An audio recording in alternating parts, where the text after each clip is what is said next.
बिस्मिल्लाहिर्रहमानिर्रहीम अस्सलामुअलैकुम। जी आया नो रैक्स किचन में सारे दोस्तों ਨੂੰ खुश आमदीद। ਅੱਜ ਅਸੀਂ ਚਾਂਪਾਂ ਫਰਾਈ ਕਰ ਰਹੇ ਹਾਂ। ਬੱਕਰੇ ਦੀਆਂ ਚਾਂਪਾਂ ਅਸੀਂ ਇਹਨੂੰ ਫਰਾਈ ਕਰਕੇ ਤਿਆਰ ਕਰਾਂਗੇ ਇਨਸ਼ਾਅੱਲਾ। ਬਹੁਤ ਮਜ਼ੇਦਾਰ, ਬੜੀਆਂ ਲਜ਼ੀਜ਼ ਬਣਦੀਆਂ ਤੇ ਤਰੀਕਾ ਵੀ ਬਿਲਕੁਲ ਆਸਾਨ ਹੈ। ਯਕੀਨਨ ਤੁਹਾਨੂੰ ਪਸੰਦ ਆਏਗਾ। ਤੇ ਆਓ ਫਿਰ ਚਾਂਪਾਂ ਬਣਾਉਣੀਆਂ ਸ਼ੁਰੂ ਕਰੀਏ। ਮੈਂ ਤਕਰੀਬਨ 1 ਕਿਲੋ ਬੱਕਰੇ ਦੀਆਂ ਚਾਂਪਾਂ ਲਈਆਂ। ਇਹਨਾਂ ਚਾਂਪਾਂ ਨੂੰ ਪ੍ਰੈਸ਼ਰ ਕੁੱਕਰ 'ਚ ਪਾ ਕੇ ਤੇ ਅਸੀਂ ਕੁਛ ਮਸਾਲੇ ਪਾਵਾਂਗੇ। 1 ਚਮਚ ਨਮਕ ਦਾ ਪਾ ਲਓ ਤੇ 1 ਚਮਚ ਮਿਰਚ ਕੁੱਟੀ ਹੋਈ ਪਾ ਲਓ। ਉਹਦੇ ਨਾਲ 1 ਚਮਚ ਧਨੀਆ ਪਾਊਡਰ ਦਾ ਤੇ 1 ਚਮਚ ਜ਼ੀਰੇ ਪਾਊਡਰ ਦਾ, 1 ਚਮਚ ਗਰਮ ਮਸਾਲੇ ਦਾ ਤੇ 1 ਚਮਚ ਹੀ ਕਾਲੀ ਮਿਰਚ ਪਾਊਡਰ ਪਾ ਲਓ। 2 ਚਮਚ ਅਦਰਕ ਲਸਣ ਪੇਸਟ ਦੇ ਪਾ ਲਓ ਤੇ 1 ਚਮਚ ਸਿਰਕੇ ਦਾ ਤੇ ਤਕਰੀਬਨ 1 ਚਮਚ ਸੋਇਆ ਸਾਸ ਦਾ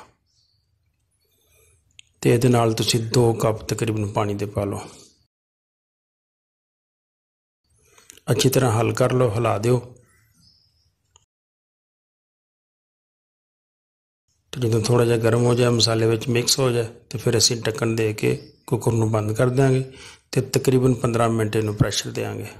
15 ਮਿੰਟ ਪ੍ਰੈਸ਼ਰ ਦੇਣ ਤੋਂ ਬਾਅਦ ਅਸੀਂ ਇਹਨੂੰ ਚੈੱਕ ਕਰਾਂਗੇ। 15 ਮਿੰਟ ਹੋ ਗਏ। ਆइए देखिए कि ਕੀ ਸੂਰਤ ਹਾਲ ਹੈ ਸਾਡੀ ਚਾਂਪਾਂ ਦੀ। ਚਾਂਪਾਂ ਤਕਰੀਬਨ ਗਲ ਗਈਆਂ ਤੇ ਥੋੜ੍ਹਾ ਜਿਹਾ ਪਾਣੀ ਵਿੱਚ ਰਹਿ ਗਿਆ। 1-2 ਦਫਾ ਹਿਲਾ ਕੇ ਤੇ ਅਸੀਂ ਇਸ ਪਾਣੀ ਨੂੰ ਇਸੇ ਤਰ੍ਹਾਂ ਹੀ ਖੁਸ਼ਕ ਕਰਨਾ ਹੈ। ਪਾਣੀ ਜਦੋਂ ਅੱਛੀ ਤਰ੍ਹਾਂ ਖੁਸ਼ਕ ਹੋ ਜਾਏ ਫਿਰ ਇਹ ਸਾਰਾ ਮਸਾਲਾ ਜਿਹੜਾ ਪਾਣੀ 'ਚ ਹੈਗਾ ਉਹ ਚਾਂਪਾਂ ਦੇ ਨਾਲ ਲੱਗ ਜਾਏਗਾ।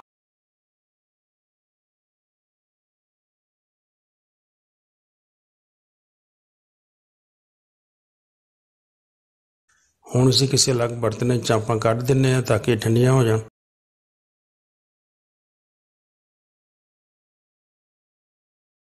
ਤੇ ਉਨੀ ਦੇਰ ਅਸੀਂ ਇਹ ਕੋਟਿੰਗ ਤਿਆਰ ਕਰ ਲੈਂਦੇ ਹਾਂ ਮੈਦੇ ਦੀ।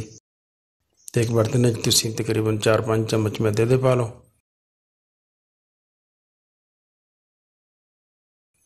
ਅੱਧਾ ਚਮਚ ਤੁਸੀਂ ਨਮਕ ਪਾ ਲਓ ਤੇ 2-3 ਚੁਟਕੀਆਂ ਮਿੱਠੇ ਸੋਡੇ ਦੀਆਂ ਤੇ ਨਾਲ ਅੱਧੀ ਚਮਚ ਕਾਲੀ ਮਿਰਚ ਪਾ ਲਓ। 1-2 ਚਮਚ ਆਇਲ ਦੇ ਪਾ ਕੇ ਤੇ ਥੋੜ੍ਹਾ ਜਿਹਾ ਪਾਣੀ ਪਾਓ ਤੇ ਅੱਛੀ ਤਰ੍ਹਾਂ ਮਿਕਸ ਕਰ ਲਓ। ਤੇ ਜਿਹੜੇ ਮੇਰੇ ਦੋਸਤ ਮੇਰੇ ਚੈਨਲ ਤੇ ਪਹਿਲੀ ਦਫਾ ਆਏ ਆ ਉਹਨਾਂ ਨੇ ਮੇਰੇ ਚੈਨਲ ਨੂੰ ਹਜੇ ਤੱਕ ਸਬਸਕ੍ਰਾਈਬ ਨਹੀਂ ਕੀਤਾ ਤੇ ਮੇਰੇ ਚੈਨਲ ਨੂੰ ਸਬਸਕ੍ਰਾਈਬ ਜ਼ਰੂਰ ਕਰ ਲੈਣ ਤਾਂ ਕਿ ਮੈਂ ਇਸੇ ਤਰ੍ਹਾਂ ਤੁਹਾਡੇ ਨਾਲ ਜੁੜਿਆ ਰਹਾਂ ਤੇ ਮੇਰੀਆਂ ਸਾਰੀਆਂ ਵੀਡੀਓਜ਼ ਤੁਹਾਡੇ ਤੇ ਬਰ ਵਕਤ ਪਹੁੰਚਦੀਆਂ ਰਹਿਣ। ਥੋੜ੍ਹਾ ਜਿਹਾ ਪਾਣੀ ਹੋਰ ਪਾ ਲੈਂਦੇ ਹਾਂ ਕਿਉਂਕਿ ਸਾਡੀ ਕੋਟਿੰਗ ਥੋੜ੍ਹੀ ਜਿਹੀ ਪਤਲੀ ਹੋਣੀ ਚਾਹੀਦੀ।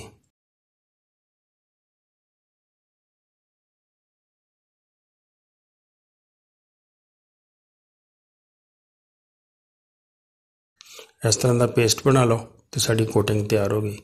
ਹੁਣ ਅਸੀਂ ਤੇਲ ਗਰਮ ਕਰਦੇ ਹਾਂ ਤੇ ਚਾਂਪਾਂ ਸਾਡੀਆਂ ਠੰਡੀਆਂ ਹੋ ਗਈਆਂ ਤੇ ਉਹਨਾਂ ਨੂੰ ਅਸੀਂ ਮੈਦੇ ਵਿੱਚ ਕੋਟ ਕਰ ਕਰਕੇ ਇੱਕ ਕਰਕੇ ਤੇ ਫਰਾਈ ਕਰ ਲੈਂਦੇ ਹਾਂ।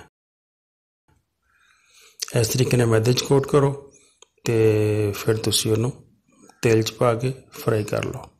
ਸਾਰੀਆਂ ਚਾਂਪਾਂ ਤੁਸੀਂ ਇਸ ਤਰ੍ਹਾਂ ਹੀ ਫਰਾਈ ਕਰਨੀਆਂ ਤੇ 1-2 ਦਫਾ ਇਹਨੂੰ ਹਿਲਾ ਦਿਓ। ਚਾਂਪਾਂ ਸਾਡੀਆਂ ਪਹਿਲਾਂ ਹੀ ਤਿਆਰ ਹੈ, ਬਸ ਥੋੜ੍ਹੀ ਜਿਹੀ ਖਸਤਗੀ ਆਉਣੀ ਹੈ।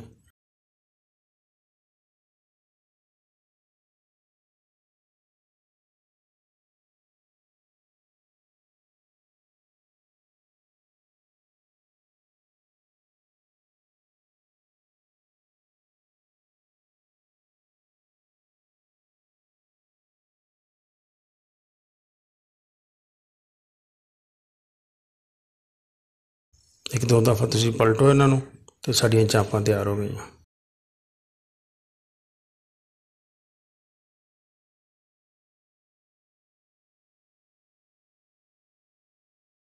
ਬਹੁਤ ਮਜ਼ੇਦਾਰ ਤੇ ਬੜੀਆਂ ਖਸਤਾ ਬਣਦੀਆਂ।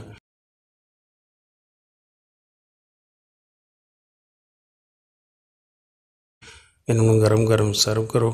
ਮੇਰੀ ਵੀਡੀਓ ਦੇਖਣ ਦਾ ਬਹੁਤ ਸ਼ੁਕਰੀਆ। ਮੇਰੇ ਚੈਨਲ ਨੂੰ ਸਬਸਕ੍ਰਾਈਬ ਜ਼ਰੂਰ ਕਰ ਦੇਣਾ। अस्सलाम वालेकुम।